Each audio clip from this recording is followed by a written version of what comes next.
د هر کور مکتب د نن زده کړه د سبا ویاړ. السلام علیکم. د هر کور مکتب ګرانو زده کوونکو ستړي مسئ. د دوهم ټولګي د ریاضي مضمون د 50 لوست ته ښه راغلاست. د نن ورځې د درس موضوع مو د مساوي ګروپونو جوړول دي. ګرانو زده کوونکو، زه په لاس کې 12 قلمونه لرم. اوس که زه دا قلمونه پر 3 برابرو ګروپونو وویشم، نو هر ګروپ ته به څو قلمونه ورسیږي. راځئ چې دا قلمونه پر 3 برابرو ګروپونو وویشو. که موږ دا 12 قلمونه پر 3 مساوي برخو وویشو، هرې برخې ته به 4 قلمونه ورسیږي. یعنی 12 تقسیم 3 مساوي کیږي په 4 سره.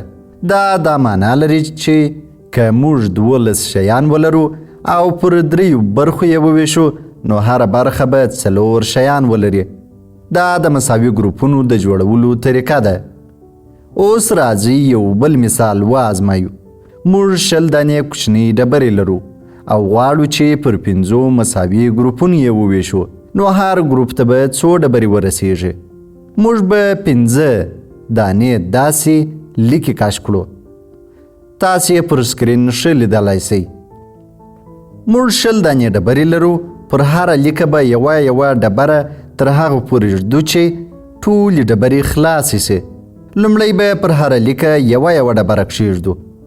موږ ته به 15 ډبرې راپاته سي.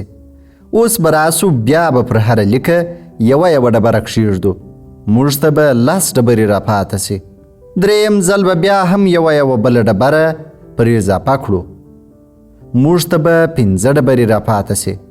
دا 15 ډبرې به هم پر هر ګروپ وویشو چې په دې سره به زموږ په لاسونو کې ټولې پرتې ډبرې خلاصې سي. اوس که د هرې لیکې پر مخ پرتې ډبرې حساب کړو، نو وبه وینو چې هرې لیکې ته 4 ډبرې رسېدلې دي، چې داسې یې هم ښوولی سو. 10 تقسیم پر 5 مساوي کیږي په 4 سره.